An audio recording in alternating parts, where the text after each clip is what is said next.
My name is Detective Joe Peterson. I don't mean that I'm a detective and my name is Joe Peterson. I mean that my first name is actually Detective.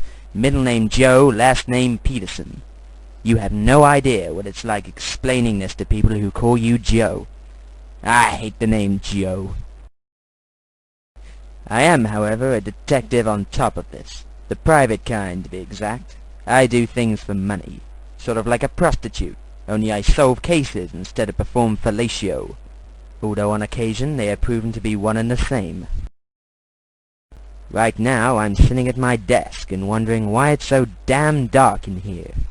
I've been on the same case for a month now, with no results. When you get no results, you don't tend to pick up much cash. And when you don't pick up much cash, it gets rather difficult to pay your electric bill. But rambling about personal issues isn't going to get me any closer to solving the case, or figuring out why the lights in my office inexplicably stopped working this morning. I'd been hired by a woman named Brenda to keep an eye on her husband and find out who'd been trying to kill him. I don't know. He just keeps coming home and he's narrowly avoided being shot by someone. Detective, please, you have to help us.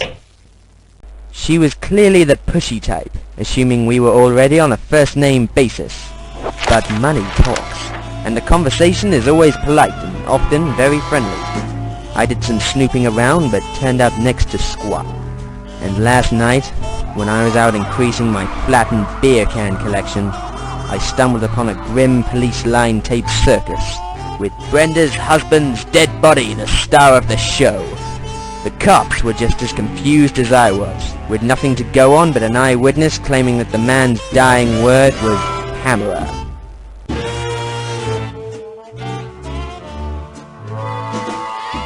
It seems clear to me that Pamela must have been the killer.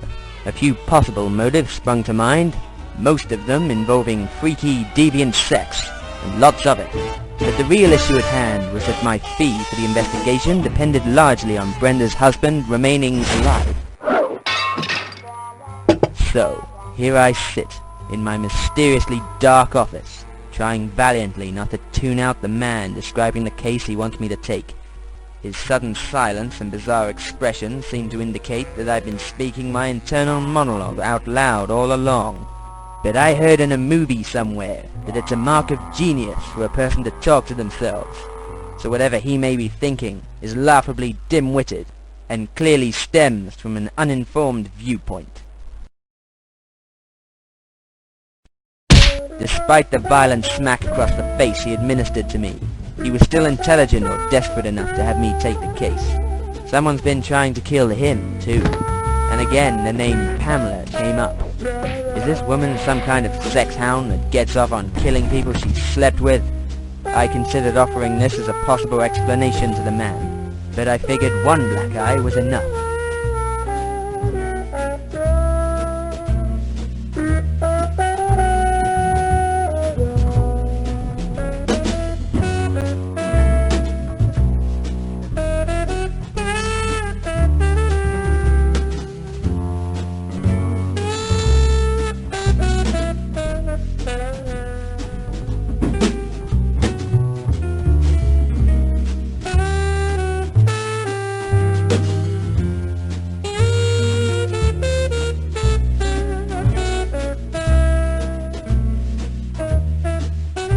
As I walk the deserted streets at 3 a.m., I muse to myself about where the hell I parked my car, and why am I so drunk.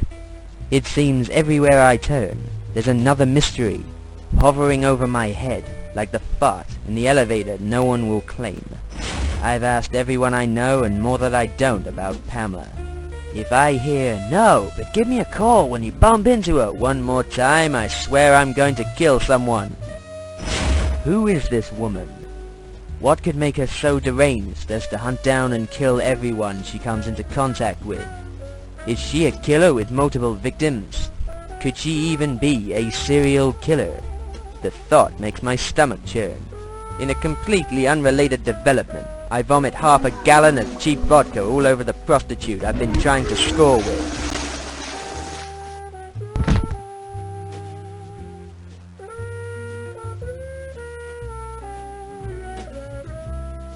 Days and nights pass with little sleep and even less peace of mind, and I'm no closer to finding this woman than I was before I started looking, which is not very close at all for those of you keeping score. Suddenly I hear footsteps. I've stopped walking, so they can't be my own.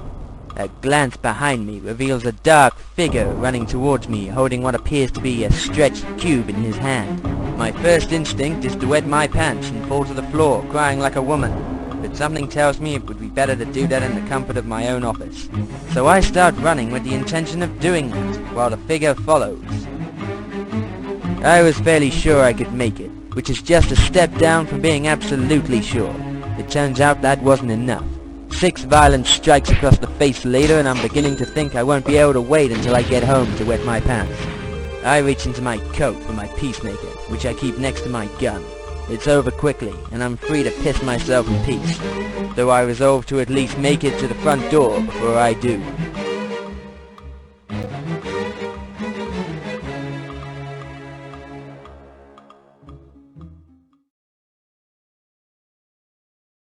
I begin to wonder, was the assailant hired by Pamela, who'd learned I'd been snooping around? Something makes me doubt it. If she wanted me dead, I'm sure she'd be capable enough to do it herself. In fact, for some reason I doubted any sort of motive to the attack at all. It felt as if the man was simply trying to kill someone. The thought made me uneasy, but at the same time there was something strangely understandable and even compelling about it. 2 days later, the man who hired me turned up dead as well. This disturbing pattern of my clients not staying alive long enough to pay me was, well, disturbing. Once again I arrived at the crime scene while the police were still investigating. I found a note clenched in his hand they had missed because they were taking a donut break. It confirmed my suspicions. Pamela was still at it. Who could this woman be? What could drive a person so mad that they kill not even for the joy of it, but as a repetitive, mindless task, just going through the motions? The idea confused and frightened me, again because of the rising fear that I was vaguely attracted to it. Is this a common instinct among us as a race? Do all personal goals and dreams eventually devolve into aimless bloodshed? It seemed that everywhere I looked, it was painted on the walls, a once cohesive whole, circling the drain and turning to chaos.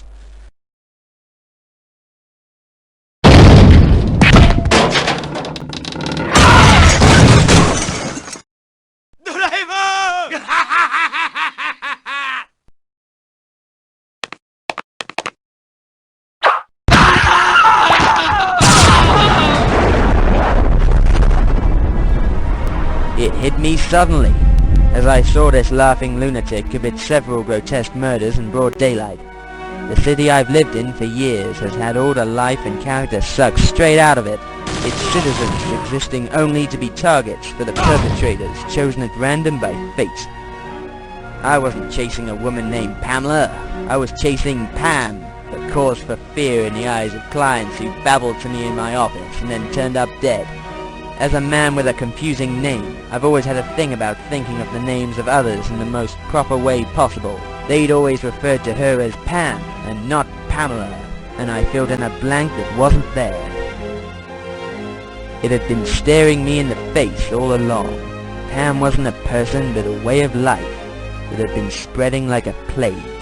It was more addictive than any drug, luring you in with its promises of decadent joy and freedom and chains of plot and character development. And here, in the end, I was caught in the web, the collapse of everything I believed in playing out before my eyes.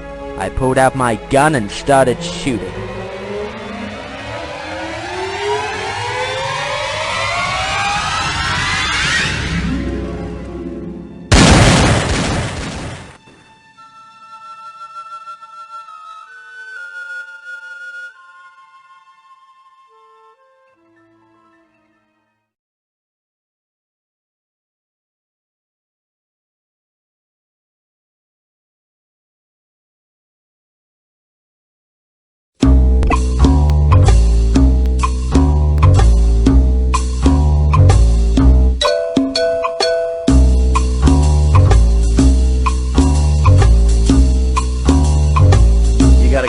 separated. Like the latest fashion, like a spreading disease. The kids are strapping on the way to their classrooms, getting weapons with the greatest of ease. The gangs stake out their own campus locale, and if they catch you slipping, then it's all over, pal. If one guy's colors and the others don't mix, they're gonna bash it up, bash it up, bash it up, bash it up. Hey, man, you're talking back to me. Take 'em out, you gotta keep 'em separated. Hey, man, you're disrespecting me. Take 'em out, you gotta keep 'em separated. Hey, they don't pay no mind. If you're under 18, you won't be doing any time. Hey, come out and play.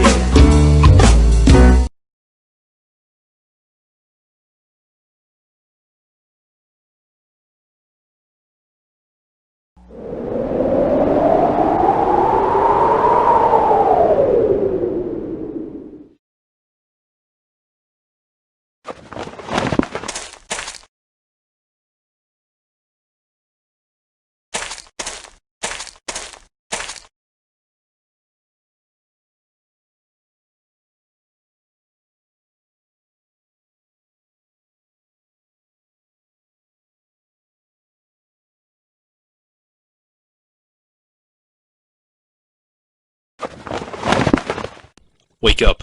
We're moving. Now.